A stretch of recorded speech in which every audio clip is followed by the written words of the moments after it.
Mirá, tenemos todo, una bailarina. Qué maravilla. Bueno, muy bien. Aquí estamos en la columna de Pablo Di Pierri, Bueno, que nos dijo que iba a hablar sobre Sí. Cómo se está calculando las consecuencias, diríamos. sí, Milei está choto, pero ¿dónde están los buenos? Sería el título. Ok. Y mencionaste a Marcelo Figueres. Claro, porque hay una nota que está publicada en El Cohete a la Luna, que es de ayer, que está firmada por Marcelo Figueras y que justamente se intitula, entre signos de preguntas, ¿dónde están los buenos? Dice él que hay demasiados tipos malos en las series, Sí. superhéroes malos o antihéroes, Sí. que hacen cosas que están mal o que son criticables, pero que se convierten en íconos de una sociedad frustrada. Podríamos resumirlo de esta manera, espero no haber cometido una injusticia con lo que él trata de plantear. Después de última leo algún párrafo para ser más preciso, pero a mí me interesaba la pregunta de él para pensar algunas cosas de la actualidad que no tienen que ver estrictamente con algo que haya emergido de un repollo, sino con una historia, con un entramado social que viene cocinándose hace mucho tiempo, y algo de eso también va dilucidando él a medida que avanza en su nota. Ajá. Y parece que no tiene nada que ver con el impacto político sobre la figura de Milei a partir del CryptoGate, pero para mí está bastante vinculado, porque si me conceden que, como dicen los lacanianos, la realidad se estructura con elementos de ficción o de nuestras fantasías, Ajá. me parece que las ideas o el imaginario que tenemos talla mucho en términos políticos. O sea, nuestra educación sentimental en base a lo que vemos desde chiquitos con los dibujitos animados o lo que venga después tiene mucho que ver con nuestros deseos más profundos Sí. como personas. Y arranco entonces por el principio, que es lo que mencionaste de la encuesta de Management and Fit, que le da mal a Javier Milei. La verdad es que, como bien señalaste, 9 de cada 10 de los encuestados por Management and Fit están enterados del asunto Claro. CryptoGate. Y eso ya es malo. Eso ya es malo y tiene que ver con lo que vos decís. O sea, se tomó como tema en Clarín y La Nación, o sea, La Nación Más, TN, todos los satélites de los grupos mediáticos están a full informando, no importa si en defensa o a favor de Javier Milei, pero todos tomaron el tema, nadie lo ninguneó, entonces la sociedad indefectiblemente se entera del asunto y no es que está siendo abordado nada más que por Página 12 y FM La Patriada. Claro. Entonces, la sociedad está hablando del asunto CryptoGate.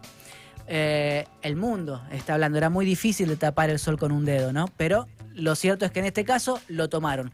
Cuando hablamos con Luciana Glesser la semana pasada, exactamente hace 7 días, ella tiró una hipótesis de por qué Clarín lo estaba tomando el tema. Deslizó que podía ser porque Trump, con la imposición de aranceles a la exportación argentina de acero, Sí. complicaba nada más y nada menos que a Techint, que es, junto con el Grupo Clarín, la empresa que maneja AEA, la Asociación Empresaria Argentina, que es el núcleo o conglomerado de empresas grandes en Argentina que se formó en 2002 para defender a esa burguesía nacional que solo está para hacer negocios, timba y poco más, pero nada en desarrollo del país. Es un cacho grande de lo que ya se llama Círculo Rojo, ¿no? AEA. Sí, es, me parece, el círculo rojo en sí mismo, o En AEA la también palanca del círculo rojo. Pero en AEA también hay bancos, por ejemplo. No. Por eso no digo que es todo. Tenés el grupo de los 6, donde está ADEBA, que es la asociación de Eso bancos. es AEA más bancos, a ese sería todo el Círculo Rojo. Sí, tenés el grupo de los 6, es todo el círculo rojo. Está bien la aclaración que haces vos, correcto, porque ¿No? si no iba a generar una confusión en la audiencia. En el grupo de los 6 tenés al Agro, tenés a ADEBA, tenés a la... ADEBA son bancos. Sí, ADEBA es la asociación de bancos, Ajá. ADEBA. Tenés a la Bolsa de Comercio, tenés a Claro, ahí está todo. la UIA, bueno, tenés a todos. Ajá. Todos los actores del sistema económico argentino, básicamente. Ujú. Son 6. Sí. 6 grupitos. Bueno, la cosa es que dentro de esta encuesta de Management and Fit, lo que arroja como saldo este trabajo es que 7 de cada 10, 72,3% aproximadamente según esos guarismos, considera que es inapropiado lo que hizo Milei con la recomendación Ajá. del link de la criptolibra. Ujú.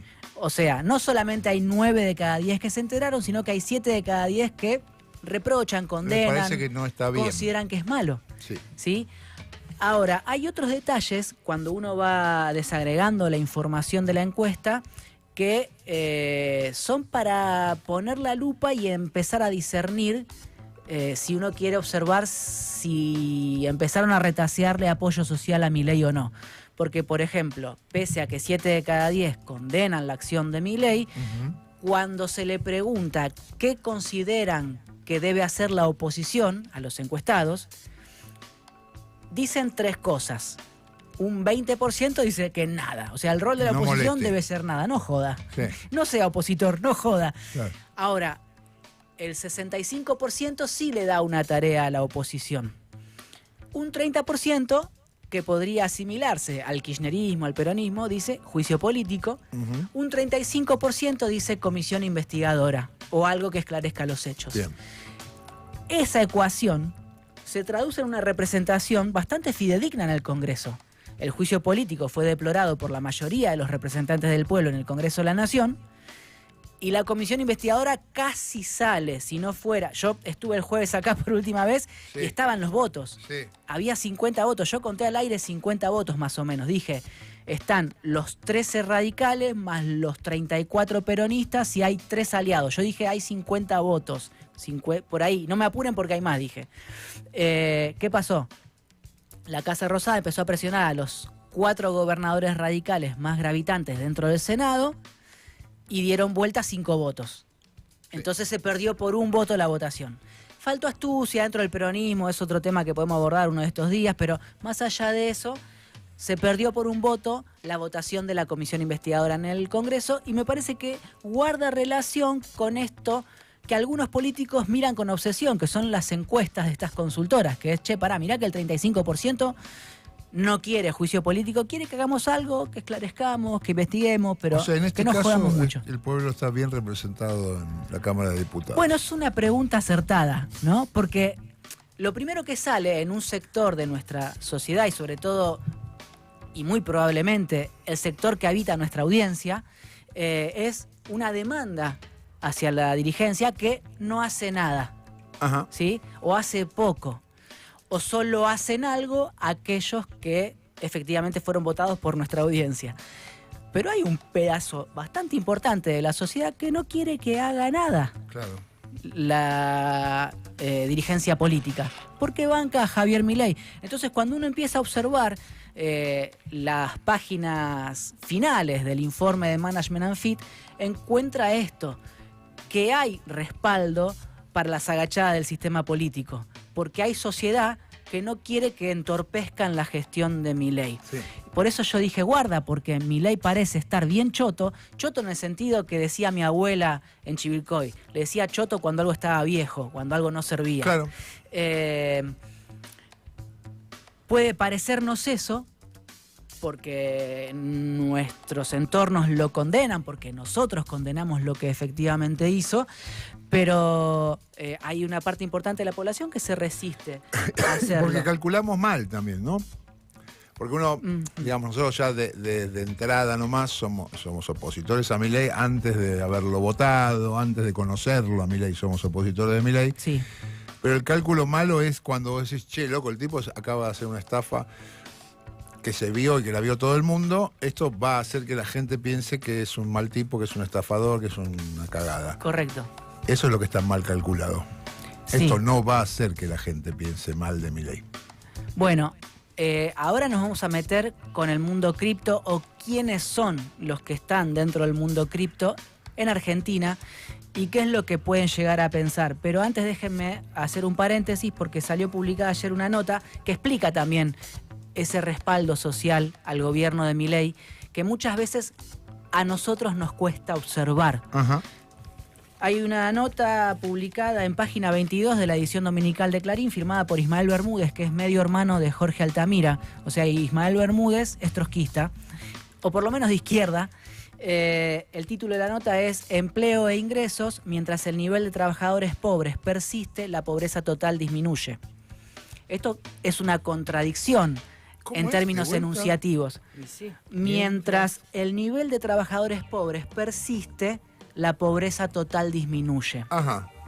O sea, desde que asumió Milei el gobierno, empezó de nuevo a aumentar la desocupación que durante el gobierno del Frente de Todos había bajado. Sí. Hay pérdida de puestos industriales por 100.000, 200.000, 250.000, según quien mida. Hay una pérdida bastante importante de puestos de trabajo en la industria argentina. Y sin embargo, la pobreza total se está reduciendo. La pobreza está llegando a los niveles en que la dejó el Frente de Todos en diciembre del 24. Ese dato va a estar en marzo de este año. Lo que hay disponible, según las mediciones del INDEC, es del tercer trimestre del año pasado y ya está en los niveles del tercer trimestre del 2023, también el último año de gestión del Frente de Todos. ¿Qué es lo que está pasando? ¿Por qué si se pierde laburo la pobreza baja cuando uno supone que cuando perdés laburo te empobreces? Sí. Bueno, acá lo informa con mucha precisión Ismael Bermúdez, dice, la AUH subió de 17.093 pesos en septiembre del 2023 a 84.775 en igual mes del 2024. Un aumento del 393% versus una inflación interanual del 209%. O sea, duplicó casi el incremento de la asignación universal por hijo a la inflación interanual entre septiembre del 23 y septiembre del 24, lo cual explica que en la base, o si se quiere, en los sectores más postergados de la sociedad, no haya la misma desesperación que en la clase media, que está tapada por hacer frente a los altísimos incrementos de los servicios de transporte, servicios de tarifas de electricidad, gas, Salud, etcétera. Si Seguro, si tenés prepaga. Acá la nota igual aclara que, por ejemplo, según estimaciones propias, dice Clarín, para una familia tipo de 4 personas, 2 adultos y 2 hijos, sin educación privada ni prepaga, la proporción del ingreso destinada a gastos fijos pasó del 37,5% en noviembre del 23 a 48,1% en diciembre del 24. Esto sin prepaga y sin educación privada. Sí. La clase media suele mandar a sus hijos a escuela privada y suele tener prepaga. Y aún así yo creo que es la cuenta es optimista, ¿eh? Aún sacándole la Okay. prepaga y sacándole... Aclara que es una colegio. consultora que yo no conozco, pero puede que porque no esté en tema. Dice Porque la el verdad que nombre. todos tenemos la experiencia de que tenemos que sacar muchísimo más de lo que uno considera gasto fijo. Ujú. Lo que tenía que poner así, tum, saca muchísimo más del sueldo que antes. Claro, eso es lo que plantea Ismael Mucho más, Bermúdez sí. en esa nota. INVEC con V corta, CQ al final, se llama la consultora que mide para Clarín ese tipo de guarismos. Ok. Ahora, dije que esto era un paréntesis porque lo que nos interesaba era esto de qué tiene en la cabeza la gente que se la juega toda en un meme coin, ¿no? Ajá. Para terminar yendo hacia dónde están los buenos, que era la pregunta de Marcelo Figueras. Hay una nota bien interesante en página 12, también edición dominical, firmada por Pablo Esteban. Pablo Esteban entrevista a Ezequiel Gato y a Soledad Sánchez, Gato con doble T. Son investigadores del CONICET, aclaro. Nos podemos reír con manos. Por supuesto, todos nos podemos reír de todo. Bueno. Lo ¿Qué interesante dice de Gato? esta nota, Gato dice que la fantasía de ser rico ha existido siempre, bueno, Sí. es algo que sabemos, y que las cripto abonan la idea de tener mucho dinero que podría servir para lidiar con la incertidumbre, por eso pega mucho en los pibes jóvenes, ¿no? Claro. Y además, hay algo que queda claro en esta nota, apostar en cripto, comprar cripto, jugar, timbear en cripto, es algo que no se aprende en las universidades, en las aulas, no se aprende en el trabajo, sino que en realidad lo van aprendiendo los jóvenes y que se dio una especie de aprendizaje acelerado en la generación de adolescentes de la pandemia, porque estaban mucho tiempo frente a las pantallas y se entretenían o jugando a los jueguitos en red o, por ejemplo, empezando a observar este mundo de las apuestas y la timba financiera. Sí. Los pibes aprendieron como autodidactas prácticamente. Hay mucho influencer. Y hay muchos diciendo, ¿para influencers. qué vas a estudiar si ya no sirve? Hoy lo que sirve es esto. Es muy sencillo comprar cripto. Claro. Y, Pero creo mientras- que también está con el imaginario, esto que vos dijiste al principio, ¿no? Lo que uno aprendió, lo que es, lo que te toca culturalmente en tu época. Ujú. Es esto, a estos chicos les tocó la época en que los millonarios son gente simpática, ¿no? Acá hay una aspiración al millonario este que tiene un Lamborghini, vive en Miami, tiene una mansión y tiene avión privado. Pero no es nuevo, porque en la década del 90, cuando Manu y yo éramos chicos, o Manu era mucho más chica que yo, se veía el programa de Susana Jiménez por el juego del millón, ¿no?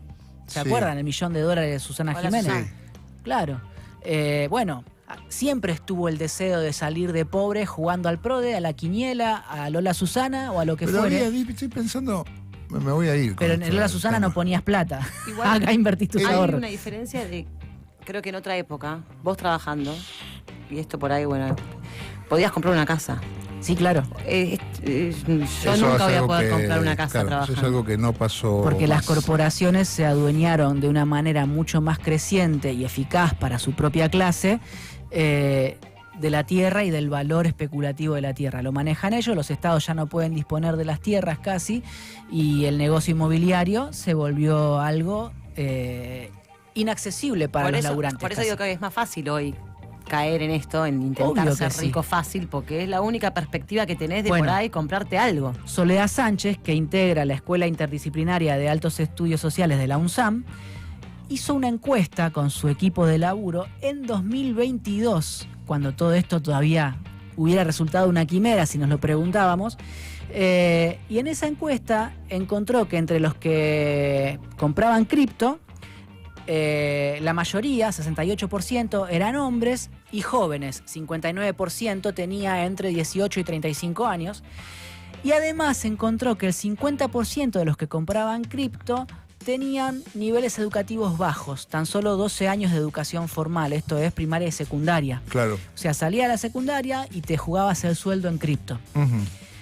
Lo que dice Soledad es esto: cuando uno mira los datos de las transacciones sobre criptomonedas en Argentina, más del 80% son sobre stablecoins, es decir, monedas estables, que son las que están respaldadas por el equivalente a su valor en dólares. Ajá. No las meme coins, que es lo que lanzó Milei con cripto, con esta cripto libra, perdón. Entonces, muchos laburantes jugaron a la cripto durante estos años como reserva de valor, así como algunos compraban dólares, otros compraban cripto. Sí. Y me acuerdo que también hace 2 años yo había tenido una conversación en off, por eso no digo el nombre de la persona con quien la tuve, que era directora del Banco Central durante el gobierno de Alberto Fernández y Cristina Kirchner, y que básicamente me cortó el cafecito diciéndome, bueno, yo me tengo que ir, me voy a encontrar con un grupo de jóvenes, porque el otro día fui a un centro cultural del movimiento Evita en Bransen, donde compraban cripto. Claro. Digamos, militantes Sí. o laburantes de cooperativa del cosas, movimiento sí. Evita, pero que el puchito de guita que ganaban lo ponían en cripto para preservar el valor del ingreso que tenían. Claro. Con lo cual también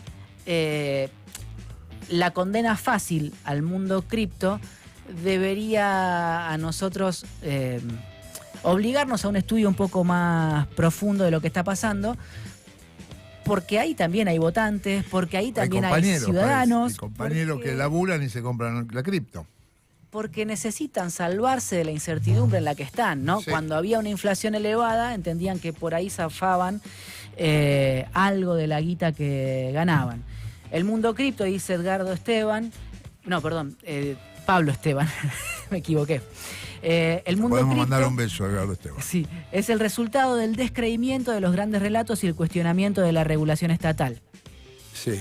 Gato dice, precisamente Ezequiel Gato, un dinero capitalista privado que ofrece márgenes antiestatales que en el presente pueden resultar seductores. Es evidente que el capitalismo necesita del Estado para existir, pero hoy en día existe un discurso corporativo que busca oponerlos, ¿no? El mundo cripto además es algo que transcurre en una especie de experiencia hiperindividual. Sos vos frente a la pantalla, no sos vos en tu laburo, Ajá. con compañeros construyendo un lazo y fabricando algo, o produciendo algún tipo de servicio. Es algo que cada vez recorta más el mundo de las relaciones posibles de los seres humanos y que te encorseta frente a la pantalla y ya. Tal vez eso también engancha con lo que plantea Figueras respecto de cuáles son los héroes de las series que estamos viendo o los antihéroes, qué rol cumplen dentro de las tramas narrativas que nos ofrecen en plataformas como Netflix.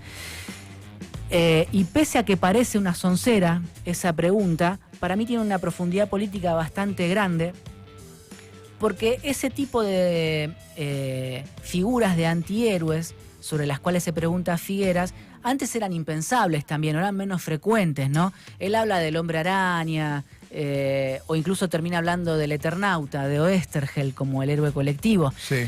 Pero Hollywood precisaba de héroes estilo Hombre Araña cuando el enemigo de la industria cultural estadounidense era el comunismo. Ajá. Un obrero organizado, grandes masas ordenadas en base o en apoyo a un gobierno que redistribuía la renta o se apropiaba del excedente en favor de los laburantes y estatizaba todo bicho que caminaba. Y necesitaban de una figura individual que estableciera la justicia. O sea, la justicia no la podía establecer un modelo colectivista estatal. Para Hollywood era necesario que hubiera una figura única que era la que ordenaba el bien y el mal. Uh-huh. No tenía, digamos, un problema lógico la presencia del Hombre Araña como un restaurador de las leyes y el orden. En la actualidad, cuando gobiernan las corporaciones por encima de esa tecnología sofisticada que es la democracia, para mí la más sofisticada que ha inventado la humanidad, bueno, sí, es necesario que emerjan antihéroes con los cuales nos identifiquemos, personas que pierden y que cuando se cansan de perder, hacen la de Walter White, que en defensa de su familia inventan una, Uh-huh. por fuera de la ley, u otro tipo de antihéroes. Recordemos a quien por ahí no todo el mundo sabe, ¿no? Walter White fabrica drogas y las vende. En y la se serie hace de- millonario, sale de perdedor en Breaking Bad. En la Breaking serie Bad, Breaking Bad, exactamente. O Tony Soprano, que es una especie de mafioso familiero No, pero es y sensiblero. un sorete. Me Está encanta. bien. Es la mejor serie que Y vi en bueno, mi vida. sí, pero es Lo un- nombra Figueras en la nota Ah. como un nos cayó antihéroe. bien, ¿no? ¿Nos te cayó bien? A mí Tony no Soprano? mucho. Bueno, bueno. Lo que hacían era presentar a un mafioso Sí, sí, sensible. que estaba pendiente de su familia. Sí, y de su salud mental, lo cual es rarísimo. Además, pero iba hay- al psicólogo. Pero además hay superhéroes malos. Y eso es lo que plantea Figueras. No que- solo esto, no estos que son antihéroes, sino superhéroes malos. O sea, que- ayer mi hijo me dijo que vio Hancock. Sí. Ah, Y no la vi, pero me dice, es malo. claro. Es Willy, ¿cómo es? El que No le la pega vi. el bife, el negro Will que le Smith, Will pega, Smith. Will Smith. Ah, Venom no es malo. sí, Sí. Y bueno, y es un superhéroe. sí. Digo, pero más allá lo de- termina combatiendo el Hombre Araña, Venom. ¿No es un supervillano, Venom? Bueno. Entonces me equivoqué. Esto también en la serie, esta última serie que Marcelo estaba fanatizado, ¿Cuál? El Chacal. Sí, la vi. Lo mismo, la gente como que reempatiza con un tipo que... Sí, yo empaticé con el Chacal, Claro, obviamente. claro, claro. Yo empaticé hasta que... Bueno, no quiero spoilear, No pero... spoilees. Pero bueno, empatizás. Y después un no ratito empatizás un hasta que decís, ratito, dale, claro, pero un principio te pido. El pingüino, vos no estás copado con el pingüino. También, empatizás hasta que hay Y una empatizás. cosa en particular Bueno, que dejás de pero, empatizar. bueno, pero es como, qué cagada. Sí, empatizás porque un y tipo de- muy discriminado toda su vida, pobre Claro, hombre. bueno. Entonces, ¿por qué voy a hacer una autorreferencia, digamos, que me sirve para explicarle por qué me interesó esta nota de Figueras? Yo recomiendo que la lean, es divertida aparte, es entretenida. Hablando con un grupo de compañeros laburantes del Sindicato de Comercio, Industria y Servicios de la CTA la semana pasada, surgió el tema de cómo conversar con aquellos que piensan distinto. O sea, ¿cómo haces para escuchar a Johnny Viale y no enojarte? Que es lo que le decía la amiga de Dani a Dani. O cómo haces para escuchar a un diputado de la Libertad Avanza o del macrismo, un senador de acá o de allá. O cómo hacer para escuchar a alguien, incluso dentro del peronismo, que también te cause algún tipo de indignación, bronca o fastidio. Yo lo que conversaba con ese grupo de compañeros es que En definitiva, esos tipos se levantan a la mañana, incluso los libertarios, los macristas, pongamos en la figura de Javier Milei o Mauricio Macri si quieren, cuando se miran al espejo y se lavan los dientes no se sienten hijos de puta. Sienten que están haciendo lo correcto, lo que tienen que hacer o lo que necesita el país para que la idea de ellos se materialice en beneficio del país, por más que del otro lado haya adversarios políticos que entiendan, comprendan, critiquen eso que están haciendo porque lleva al país a la ruina. Y ahí es donde también aparece una especie de densidad psicológica bastante jodida de esta época, que para mí tiene que ver con lo que plantea Figueras. Hay desde hace mucho tiempo una exacerbación de una vida vivida en términos individuales, una vida que Elsa Schwartzbock llama vida de derecha, que se va enraizando cada vez más. Y voy a cerrar con una referencia a una nota que se publicó en Letra P, que está firmada el 7 de febrero por Nicolás Tereshchuk, politólogo, y Abelardo Vitale, licenciado en Ciencias de la Comunicación, donde plantean que lo que está en crisis dentro del peronismo no es su comunicación, su falta de programa, o el desgaste de sus principales figuras, que también lo está, sí, todo eso junto en crisis, sí, sino que ellos dos lo que plantean es que el problema que tiene el peronismo es su modelo organizacional. Y acá me parece que está el link entre la nota de Figueras, los buenos, y el problema del peronismo. Y es que el peronismo surge digamos, hoy se cumple un nuevo aniversario de la elección que gana Juan Domingo Perón en el 46, 24 de febrero del 46. Por eso Cristina Kirchner esta tarde hace un acto en la sede del PJ Nacional en la calle Mateu. Ajá. Esa es la efemérides de excusa. Por supuesto que después va a haber una bajada de línea y lo que sea que suceda.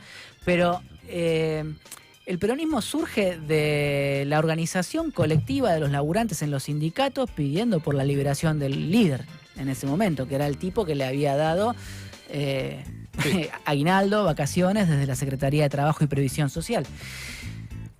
Y el peronismo siguió existiendo incluso cuando Perón estaba en el exilio, no solo por la figura suya, por su liderazgo intacto o apenas rayado, y porque acá se produjo un descalabro total en la vida material de los laburantes, sino que siguió existiendo porque esas bases seguían organizadas en los sindicatos, en las unidades básicas. Y si hoy se pregunta a uno dónde están esas bases, esas unidades básicas, empezaría a encontrar que eso empezó a cambiar hace mucho, por supuesto desde la dictadura para acá. Por supuesto que la dictadura desapareció una generación. Por supuesto que hubo un desprestigio después del sindicalismo amarillo que hizo que bajara la cantidad de afiliación, a pesar de que Argentina es el país más potente de Latinoamérica en términos de afiliaciones sindicales. Y por supuesto que lo que empezó a pasar desde la década del kirchnerismo hasta acá, para mí fue una subordinación de esas estructuras políticas que venían más o menos vetustas y desvencijadas a una articulación desde lo mediático, desde la comunicación política, que el kirchnerismo explotó muy bien hasta que llegó el macrismo. 678 para mí fue un gran modelo organizacional dentro del kirchnerismo, como ahora podrían ser los streamings o los influencers del kirchnerismo más conspicuo. Sí. ¿Qué está sucediendo? Se empiezan a diluir esos lazos sociales, empieza a faltar el superhéroe o el héroe colectivo, o se desgastan la figura de los grandes dirigentes, y lo que queda es un streamer. Sí. Lo que queda es un tweet, o alguien que tuitea y tiene muchos seguidores. Entonces, para que haya superhéroes de nuevo, para que empiecen a encontrarse los buenos, hace falta que se revitalice el modelo organizacional del peronismo. Hace falta que en el sindicato empiece a pasar algo, que en las escuelas empiece a pasar algo, que en las universidades empiece a pasar algo. No es casual este fragmento que yo leí de página 12 de Pablo Esteban, donde él plantea que caen bajo una crisis cada vez más aguda los grandes relatos. Las matrículas en las universidades están estables y a la baja en las universidades públicas desde hace rato. Sin embargo, hace 20 años, después de la crisis del 2001, estaban al alza. O sea que el problema de la falta de guita y la crisis política no es necesariamente la razón por la que las universidades pierden matrícula. O sea, la gente sino que está de moda aprender de otra forma, aprender por YouTube. O sea, en la crisis de 2001 se aumentaba la matrícula de Después de las la crisis del 2001 aumentó la matrícula en la universidad pública en Argentina. Mirá. Y ahora no está sucediendo eso. Tuvimos una crisis parecida en términos económicos y sin embargo no está aumentando. Claro. Y está siendo atacada además la universidad pública. Sí. Y empiezan a aparecer como referencia para los jóvenes los youtubers, los influencers. No van al sindicato los pibes a organizarse, cuesta más llevarlos al sindicato. El año pasado hubo una encuesta que los adolescentes, había como un 60% que cuando le preguntaban qué quería hacer cuando sean grandes decían influencers. ¿El 60? Sí, acá y en Uruguay. Entonces, es terrible. Basta, deja yo Uruguay. terminaría... Porque lo vi, pero yo era como la comparación. Y en otros países por ahí no, pero acá y en Uruguay era como tipo muy arriba. Muy arriba. Entonces yo terminaría parafraseando a la Vela Puerca. No voy a tolerar que ya no tengan fe, porque en realidad la sociedad no cambió tanto. El problema es dónde nos encontramos. El problema es dónde compartís, dónde construís. Lo que hay que poner en función de vuelta es un modelo. Parecería que lo que se rompió es eso, o lo que se desajustó, ¿no? ¿Por qué? Porque obviamente hubo una tentación. ¿Un modelo de qué? Un modelo organizativo de construcción política. Porque realmente con el dispositivo de la TV, de las redes, es mucho más cómodo para un dirigente construir sin la mediación de una organización colectiva. Muchos de nosotros esperábamos 6, 7, 8 para entender dónde había que pararse cuando éramos jóvenes. ¿O no, Manu? Sí, obvio, yo todas las noches. O sea, yo, por supuesto, leía los diarios, ejercía el periodismo, pero y en los barrios se armaban agrupaciones que eran 6, 7, 8. Claro, ¿y qué implicaba eso? Villa Pueyrredón. Exacto, Sí. autoconvocados 6, 7, 8, Sí. había muchos en la marcha. ¿Qué pasaba? Bueno, había perdido densidad la organización sindical, la organización social. No era que había dejado de existir. Siguen existiendo, por suerte siguen existiendo, gracias a la voluntad de muchos compañeros, no por suerte. Pero el problema es que eso está superpuesto o subordinado en la escala de valores, sobre todo en el área metropolitana de la Argentina, a los mensajes que puedan viralizarse en las redes sociales, en los streamings, porque hoy ya no está 678, pero de hecho mucha o buena parte de nuestra audiencia espera que haya un 678 que ordene el pensamiento. Bueno, sí, claro. Históricamente el peronismo ordenaba el pensamiento en las unidades básicas. Y lo que hay que revitalizar en todo caso para ese peronismo, para el que participe de esas ideas, es ese modelo organizacional. Dipi, muchas gracias.